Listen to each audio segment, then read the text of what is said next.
Наша тема — вечная мерзлота. Но путешествие в ее вечное царство, в Якутию, началось не на трапе самолета. Оно началось, пожалуй, с этого альбома. С альбома до старинных книг, непримиримо спорящих между собой. Что есть мерзлота? Благо или проклятие природы? Друг или враг?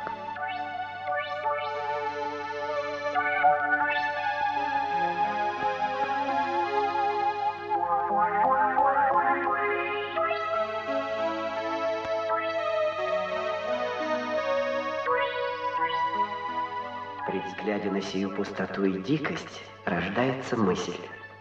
Будут ли когда-нибудь берега Лены заселены так, как берега Волги? Здешняя почва, принадлежащая старанию, может доставить пропитание трудолюбивому земледельцу. Не говоря о земледелии как о деле несбыточном в этом крае, не будем придумывать для него, господа, теории возможностей. Я живой свидетель того процесса, в котором пустыни превращаются в живые места, смягчается стужа, из земли извлекаются теплота и растительность. Так как на севере постоянные льды и хлебопашество невозможно, необходимо народ удалить с севера и отправить во внутренние стороны государства.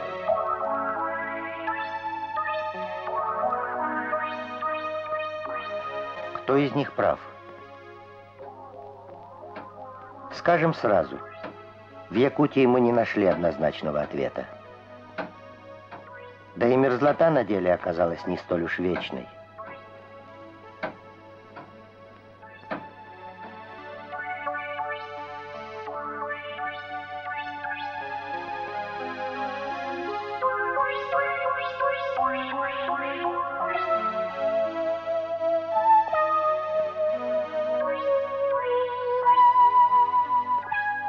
Как и большинству наших сограждан, которые никогда с мерзлотой не сталкивались, она представлялась нам, отклонением от нормы, что ли, курьезом северной природы.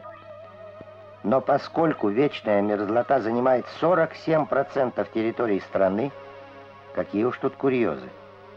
Даже всемирно известных наших черноземов в 6-раз меньше. А эпицентр здесь, в Якутии. 3 миллиона 100 тысяч квадратных километров мерзлоты. Суровые, жесткие, безмерные пространства. Будут ли когда-нибудь берега Лены заселены так, как берега Волги?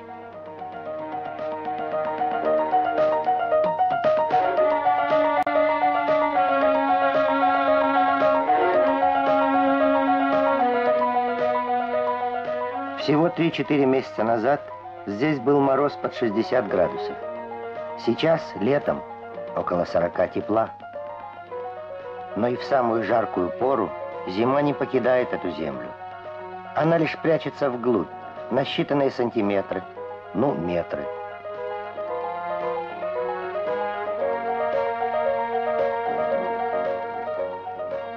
Иной раз копнешь всего на 3-4 штыка лопаты, и вот он, лед вечной мерзлоты.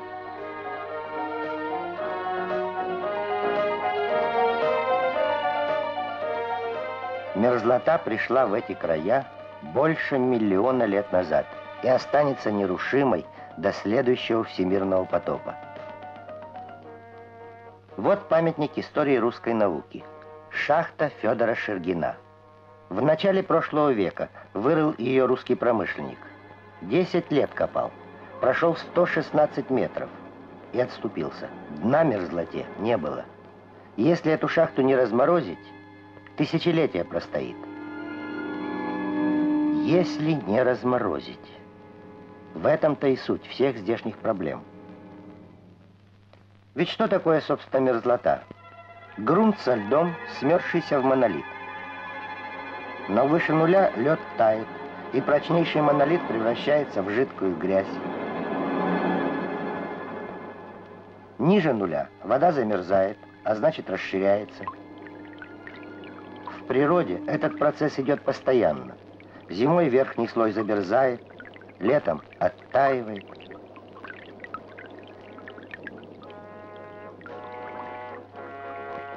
И все это отражается на земной поверхности. В одних местах земля растрескивается, в других вспучивается, рождаются странные бугры, булгуняхи, ядро которых лед. Возникают байджарахи, мелкие возвышения, разъединенные провалами на месте вытаявшего льда. На севере, в тундре, появляются такие вот квадраты. Ученые называют их полигонами. Не правда ли, похоже на дело человеческих рук?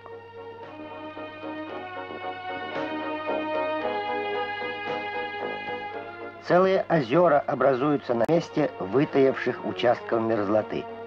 Потому-то их так много в Якутии, более 700 тысяч. Словом, здешняя природа играет. Но как бы ни портила она своими играми лик земли, с нашей, конечно, человеческой точки зрения, она сама все и залечит. Дайте только время. Это ведь живая система. Хуже, когда начинаем действовать мы, люди. Действовать часто безграмотно и безоглядно. Расплата следует незамедлительно, и не приходится нам тогда ждать милости от природы. Первое, что бросилось нам в глаза в Якутске, здесь почти нет зелени. Что так?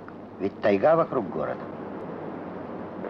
Оказывается, за 3 века город, сначала не имевший канализации, а потом построивший ее без учета мерзлоты, просто-напросто засолил свое место обитания. А на соленой почве ничего и не растет.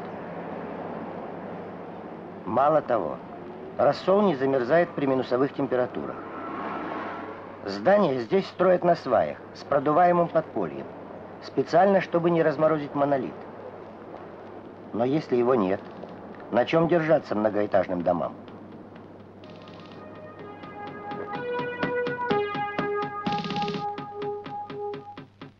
Едва не четверть жилого фонда Якутии в аварийном состоянии. Больно бьет мерзлота за неуважение законов, по которым она живет. А строительство? Сплошь и рядом возводят насыпи и дамбы без дренажа. И вот уже расползаются озера в центре города, заболачиваются их берега. Когда же научимся мы прежде думать, потом делать? И делать так, чтобы не трогать мерзлоту. Тут правило номер 1. Не повреждать верхний слой почвы с растительным покровом. Здешним дорожникам правило это прекрасно известно. Тем не менее, грунт, щебень для полотна берут где поближе да подешевле, то есть у самой дороги.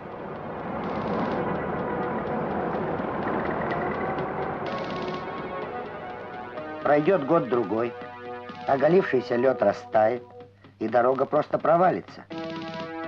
Но это случится завтра. Сегодня же строители получат премию за перевыполнение.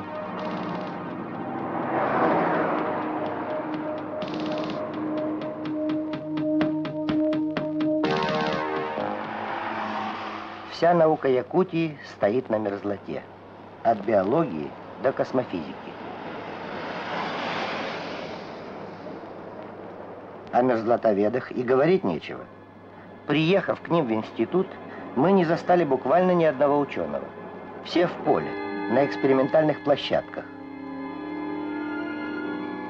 Даже знаменитая подземная лаборатория, где постоянно идут эксперименты с живой мерзлотой, на сей раз пустовала.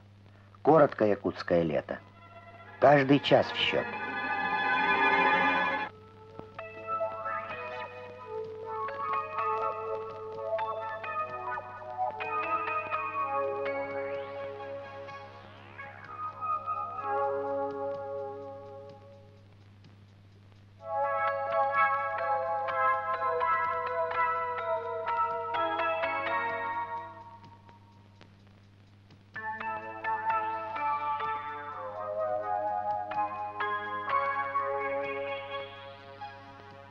поле и археологи. Будто идеальный холодильник, мерзлота доносит до нас в неприкосновенности следы тысячелетий. Это не просто булыжники, древнейшие орудия труда. Со времен палеолита 2 с лишним миллиона лет жили здесь люди, на этой самой негостеприимной земле.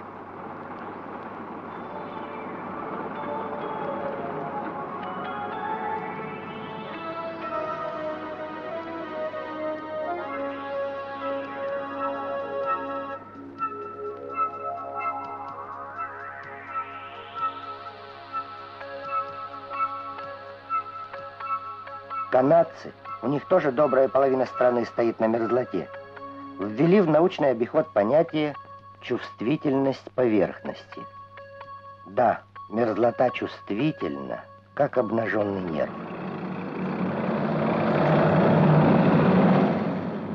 А мы по ней гусеницами, колесами, волокушами. Посмотрите на эти полосы, залитые водой. Это следы машин, прошедших годы, а то и десятилетия назад. Не скоро и нелегко залечивает раны Северная Земля. Но мы безоглядно продолжаем сокрушать ее хрупкую экологию.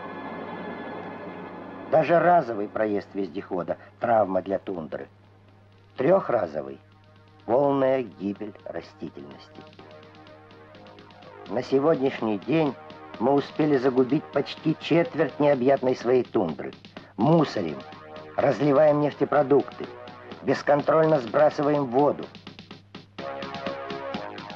В результате большинство городов и поселков опоясано свалками, рукотворными болотами, оврагами.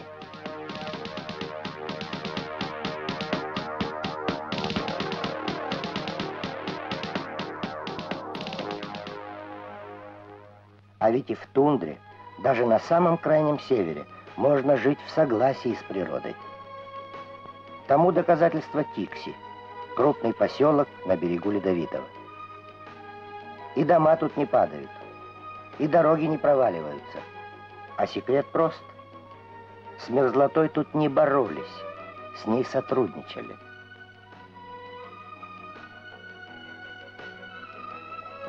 Так что же она такое, мерзлота, для людей? Благо? Бич Божий? Простого ответа нет. Именно мерзлоте обязана Якутия своей великой тайгой. Здесь выпадает лишь 200 миллиметров осадков, столько же, сколько под Волгоградом. Но там-то полупустыня. Мерзлота поет лес. Но она же создает предельно жесткие условия его существования. Не пускает корни вглубь. Вот она, среда их жизнеобитания. Считанные 15-30 сантиметров. Ниже – мерзлая зона. Лес бережно охраняет мерзлоту, защищая ее от прямого воздействия солнечной радиации. Только она, мерзлота, бывает разная. Если под почвой скрываются мощные льды, тайгу вообще нельзя трогать. Сведешь лес, получишь болото.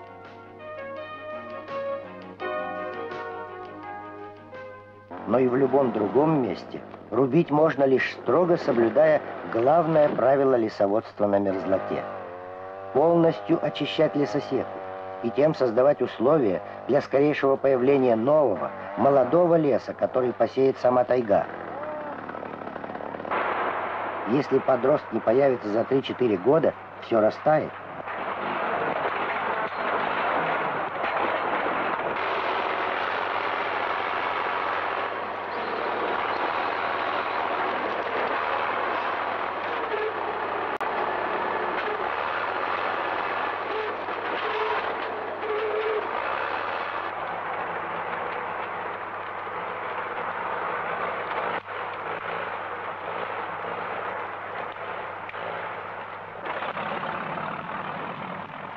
Ну, а при таком хозяйствовании становление леса затянется на десятки лет.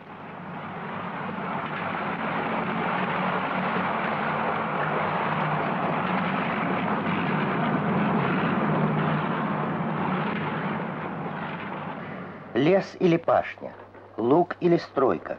К любой работе на мерзлоте можно приступать лишь точно зная, что там, под землей. Для этого существует мерзлотная съемка. Имеются кадры мерзлотоведов-геофизиков. Есть оборудование, позволяющее получить полное представление о характере грунтов на участке, о наличии льдов, глубине их залегания. Все есть, кроме одного. Мы все еще не научились работать по науке.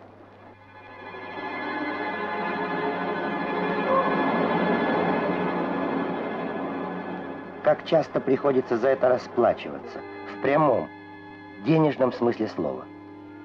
Доброго поля здесь никогда не будет, хотя в каждый гектар вложены многие тысячи. Такой рельеф бугры до кочки – результат вытаивания жильных льдов. Любой мерзлотовед мог бы это предсказать заранее. Можно было предвидеть и катастрофу, постигшую кирдюгенскую мелиоративную систему под Якутском. Она обошлась в 2 миллиона, проработала 5 лет, и уже 5 лет идет реконструкция загубленного поля. Загубленного подземными льдами, да неумеренными поливами.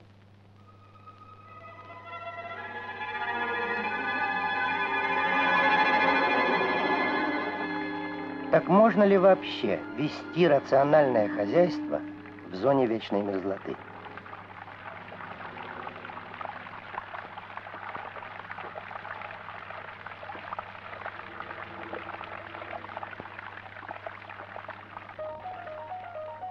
Можно. Мы побывали на полях совхоза Маганский, в опытном хозяйстве Покровское, на делянках ученых, и повсюду видели поля, луга, пастбища в образцовом порядке. Ни термоэрозии, ни безоглядного освоения негодных площадей. Так ведь и результат соответственный. Урожаи ничуть не хуже, чем, скажем, в нечерноземной зоне.